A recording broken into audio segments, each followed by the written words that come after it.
Bonjour et bienvenue. Aujourd'hui, on va décortiquer une technologie qui est en train de complètement chambouler notre rapport à la réalité.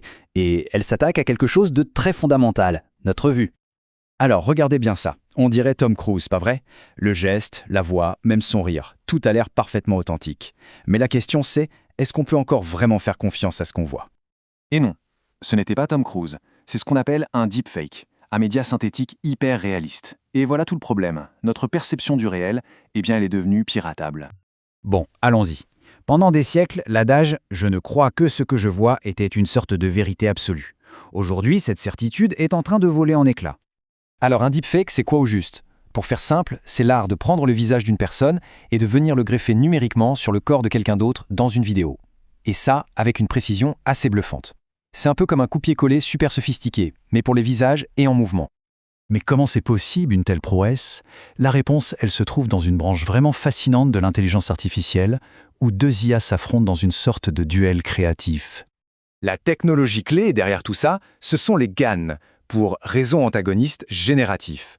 Il faut s'imaginer deux intelligences artificielles mises en compétition. L'une apprend à créer des faux et l'autre, elle apprend à les démasquer. C'est ce combat permanent qui est au cœur du système.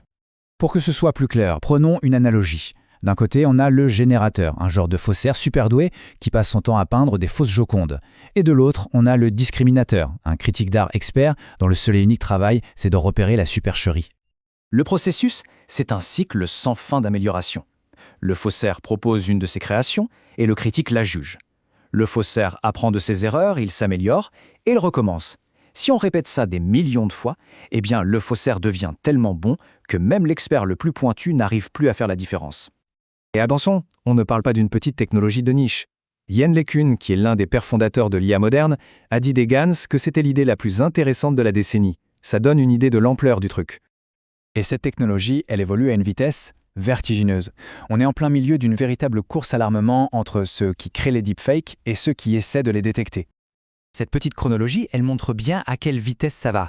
En à peine 10 ans, on est passé d'un concept théorique sur papier à des outils capables de générer des scènes vidéo complètes juste en leur demandant. L'accélération est juste stupéfiante. Et comment sont fabriqués ces deepfakes? En fait, dans la grande majorité des cas, à peu près les 2/3 du temps, il s'agit d'un simple échange de visage. Les autres techniques, ça va être d'animer un visage pour lui faire dire autre chose, ou alors de modifier certains attributs comme l'âge ou l'expression. Alors, la question qui brûle les lèvres de tout le monde, c'est « mais comment on fait maintenant pour distinguer le vrai du faux ?» Heureusement, il reste quand même quelques indices. Tout est souvent dans les détails. Les deepfakes, par exemple, ont souvent du mal avec les clignements des yeux. Ils peuvent être bizarres ou même inexistants. Il faut aussi chercher les petites incohérences, une boucle d'oreille qui disparaît, un éclairage sur le visage qui ne colle pas du tout avec le reste de la scène, ou des zones un peu floues, là juste à la jonction du faux visage. Est-ce que les machines peuvent nous aider? Oui, mais il y a des limites. Un modèle de détection très performant, comme ExceptionNet, est quasiment parfait, sur une vidéo de très haute qualité. Le problème, c'est que si on compresse cette vidéo pour la mettre sur les réseaux sociaux, sa précision tombe à 81%. Pourquoi? Parce que la compression efface tous les micro-détails que les algorithmes utilisent pour repérer les faux. Et c'est là qu'on touche au cœur du problème de cette course à l'armement. Les détecteurs ont toujours un temps de retard. Un modèle entraîné pour repérer les deepfakes de 2021 sera très probablement inefficace contre ceux créés avec les techniques de 2024. Chaque nouvelle génération de faussaires apprend en fait à déjouer les critiques qui existaient avant. Tout ça, ça nous amène à une conclusion assez importante. Se concentrer uniquement sur la détection technique, c'est peut-être passer à côté du vrai problème. La vraie question à se poser maintenant, c'est si la distinction technique entre le vrai et le faux devient quasi impossible, sur quoi est-ce qu'on doit porter notre attention? On doit changer notre façon de penser. Le défi, ce n'est plus de savoir si une vidéo est fausse, mais de comprendre pourquoi elle a été créée. C'est l'intention derrière qui devient l'élément crucial à analyser. Parce qu'un deepfake, ça peut être un outil de propagande politique, une arme pour une fraude financière ou un moyen de harcèlement.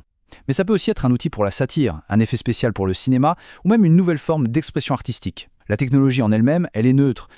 Alors comment on navigue dans ce nouveau monde? Le réflexe ne doit plus seulement être « est-ce que c'est vrai ?», mais plutôt « qui a créé ça, dans quel but et à qui ça profite ?» Finalement, l'avenir de l'esprit critique ne se trouve peut-être plus dans nos yeux, mais bien dans notre capacité à questionner l'intention.